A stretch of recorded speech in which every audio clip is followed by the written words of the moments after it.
ugu horeyn waxaan rabaa halkan inaan ku soo dhaweeyo ra'iisul wasaare ku-xigeenka wasiirka cusub wasiir ku-xigeenka cusub oo aan wasaaraddan ku cusmayn laakiin xilka ku cusub iyo dhammaan marti sharafta warbaahinta inta halkan ka soo qayb gashay maanta inay nagala qayb qaato xil wareejitan waxaan leeyahay soo dhawaada waana idin salaamaya intaas kadib mudane ra'iisul wasaare waxaa ii farxada inaan maanta xilka wasaaradda warfaafinta dhaqanka iyo dalxiiska oo ah anigu portfolio-yaan hayay aan ku wareejiyo wasiirka cusub walaalkay Ismaan Abokor iyo wasiir ku-xigeenka Cadaala inaan ku wareejiyo waxay ii tahay farxad walxamdulillah maanta inaan soo gaaro oo xil mar walba inta doonto uu yahay aakhirkiisu inaad wareejiso mudane ra'iisul wasaare haddaan warbixin kooban kaa siiyo wasaaradda waxay ka kooban tahay 3 wasaaradood adduunka marka loo fiiriyo laga yaabay Soomaalidu inay warfaafintu u tahay muhiim laakiin labada garab ee kale ayaa maanta adduunka ka horeeyo meel kasta ka dhisan dalxiiska hadii la dhaho halay fadhiisiyo gabadha meel halaysiyo kursi dalxiiska iyo dhaqanka waxa weeye portfolio-yin aad iyo aad muhiim u ah weeye oo marka la fiiriyo structure-rada adduunka wasaaraduhu ku jiraan ugu horeeya structure-rada ugu horeeya ama meelaha ugu horeeya ee maanta dhaqaalaha adduunka ku tiirsan yahay sida dalxiiska oo kale marka waxay ka kooban tahay warfaafin dhaqan iyo dalxiis haddaan soo khulaaseeyo 3daa gacmoodba si weyn ayaanu halkii sano iyo barkii aan joognay wax uga qabanay marka laga fiiriyo qaab dhismeedka maamul ee ay leeyihiin marka laga fiiriyo siyaasadaha iyo shuruucda iyo xeerarka ay ku shaqeeyaan marka laga fiiriyo shaqaalaha iyo horumarintiisa iyo in la dhiso capacity-ga shaqaalaha iyo marka laga fiiriyo xafiisyada iyo agabka ay ku shaqeeyaan mid walba 4 aag ayaanu si adag uga dhisnay muddadii aanu joognay 17 bilood ahay mudane ra'iisul wasaare waxaad ahayd wasiiradii halka soo geli jiray wasaaradda siday u ekayd yaqaanay dhammaan qaybaha aad soo martay ee maanta rijigoodu bedelan yahay waxaan ugu imid iyagoo ah sidii 1991 iyagoo ah oo meel walba dayacan tahay oo meel walba wajigeedu xun yahay waxaan ku guulaysanay inaanu dhisno meelo cusub inaan qalabayno inaan shaqaale u tababarno inaanu wajiga ku leeyahayna aan qurxino oo aan filayo qaar badan oo aad soo martay inaad markhaati ka tahay waxaanu for example dhisnay newsroom-ka aad arkaysay fikirkana annagaa keenay in newsroom jiro annagaa keenay waana dhisnay waana qalabay waxaanu samaynay qaybta warbaahin danabeedka fikirka annagaa keenay waana ka shaqaysiinay waana qalabay waxaanu dhisnay qaybta barnaamijyada oo markii hore iska ahaa wax mes oo kala oo qofku aanu structure-ka warbaahintu leeyahay u samaysnay newsroom jirin qof baa jira laakiin oo tafatira la dhaho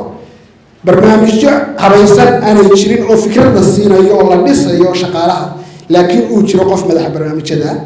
oo qaybka uu shaqaynayo ay yartahay waxaanu soo kordhinay Somali National TV 2 oo ah channel ku hadla afka shacabka iyadoo qiimihii satellite-ka nagaga bixi jiray aanu awoodnay company-ga inaan negotiation daba la galno oo 2 TV isla qiimihii oo 5 lagu daray aan ku dhamayno 2 TV waxa laga arkaa 5 qaaradood inta laga arki jiray Somali National TV 1 wax qiima oo uga baxay dawladda 5 markii laga reebana ma jiro intii baan ku dhamaynay waxaanu samaynay oo dib u dhisnay qaybta raadiyo Muqdisho Soona iyo wargeyska qaybta waxaanu tirakoobnay oo ah wasaaradii ugu horeysay ee tirakoobtay hantida wasaaraddu leedahay kamaradaha guryaha ayaa la seexan jiray waxa la waayi jiray qof kamarada haysto shaqo loo diro sababtoo ah qof baa iska wata kamarada hadii dawladdu waa leedahay inta badanna qof barayfidaatiisa watay oo anaa kamaradan iska leh waxaanu samaynay ninkii tii lahaa ama waa ka gadnay ama waxaanu iska qaado oo adigu ha loo keeni 30 kamaradood ka badan ayaanu gadnay intii aan xilkan hayay mudane ra'iisul wasaare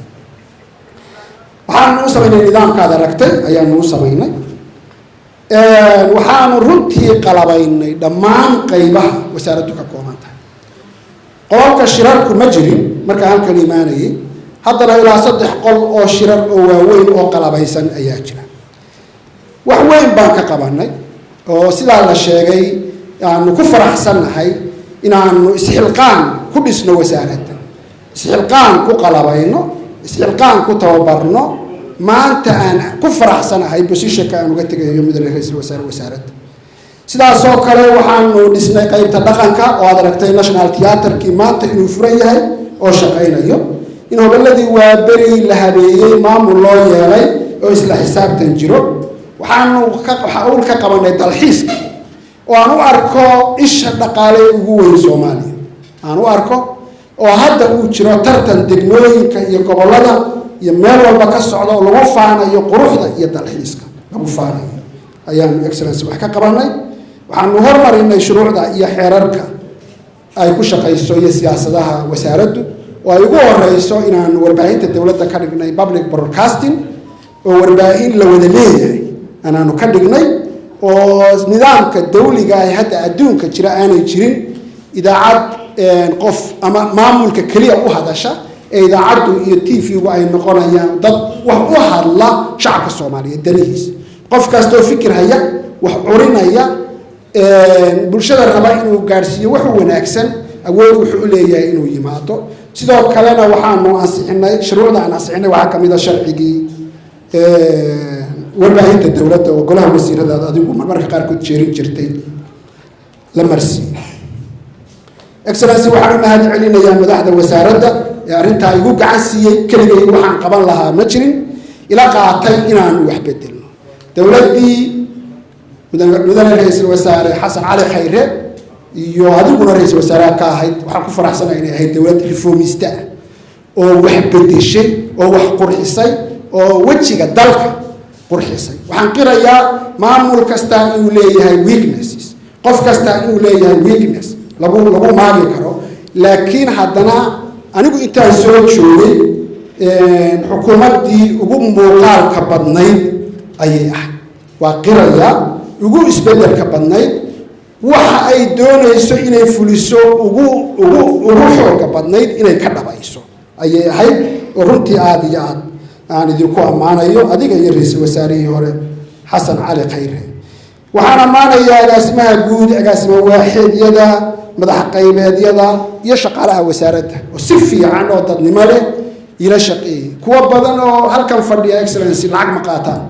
qaarkood waa American iyo USA iyo meelaha waxay ka yimaadeen job security ka jiro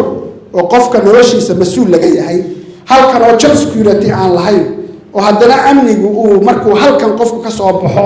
khatartiisa leeyahay ayay doorteen inay ka shaqeeyaan oo si volunteer ugu shaqeeyaan madaxweynaha wax badan ayaan ra'iisul wasaare hore ugu tagay oo aan idin mudane ra'iisul wasaare mudane madaxweyne wasaaradda warfaafintu way ka duwan tahay wasaaradaha kale halkan waxaana la kaga rabaa 11 wasaaradda nala degan waxa laga yaabaa 11 inaan idina joogin laakiin wasaaradda labada habeenimo hadda timaado oo yaraan 50 qof baa shaqeynaya 24 hours on 24 hours bay shaqeynaya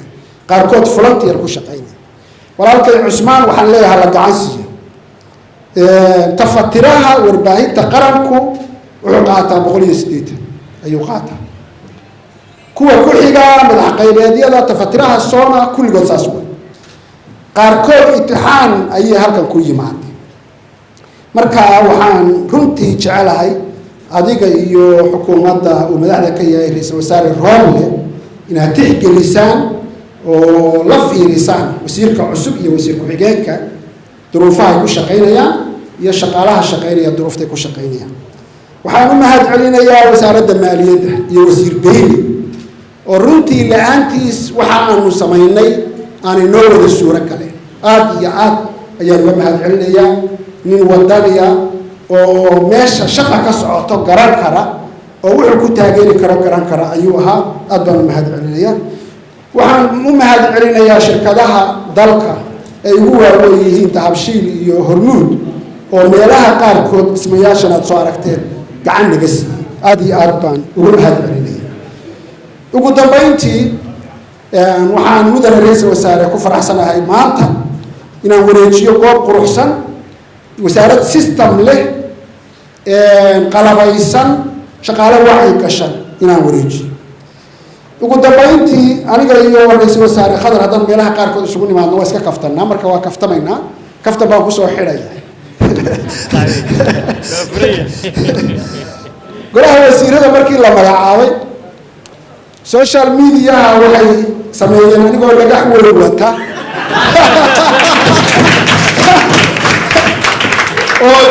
oo leh rooblo carba naaka usoo dhagaxaasi aniga dareen kaa ay social mediahu dhigayaan ayuu ii sameeyaa wuxuu ii sameeyaa inaan qof wadani ahay oo dalkayga xaaqayay wasaaradda ganacsiga horteeda 1 kilomitir ka gurayay dhagaxa iyo qashinka oo nadiifinayay marka waa ku farxaa markaan arko interpretationka laga bixinayo markaan arkana waa ka xumaadaa hadda waxaan ka fikirayaa ma iska daysaa mise qadaraas baad ku bixisaa hay'adaha social media oo dhagaxa hala bixiyaan idhaahdaa sababtoo ah mar kastoo aanu nin isqabanno ama mar kastoo meel layga bedelo dhagaxaasaa u yaalla social media aniguna nin faylantiya maye afkaan ka hadlaa mooyo dagaalka ma aqaano ugu dambeyntii anigu xil wasiir ma raadin waxaan raadiyey xil ra-iisul wasaare ku xigay markii uu dowladdii xasan khayre la riday waxaan aaminay anigu kursiga ra-iisul wasaare ku-xigeenku inuu bannaan yahay ayaan aaminay waa raadiyey laakiin kalamaanka nagu dhacay ra-iisul wasaare ku-xigeenku wuxuu aaminay inuu ku fadhiyo weli markaa dagaal adag baa meeshaas nagu dhex maray ayaa nagu dhex maray mudane ra-iisul wasaare haddaad ku guulaysatay congratulation waan kugu hambalyaynayaa waanu kula shaqaynaynaa insha allahu tacaala xilku waxa weeye try lose or win marka intaasaan aqaanaa haddii laygaga raayo walaalkay ku raaye kursigiisii ceshaday waxaan leeyahay hambalyo mudane wasiir intaa markaan kaftakiina uga baxo waxaan kugu soo dhaweynayaa inaan kugu wareejiyo xilka oo aynu saxeexno buwaatarina hor taalla si aad markaa kelmadaadi u tidhaahdo aad waa mahadsantii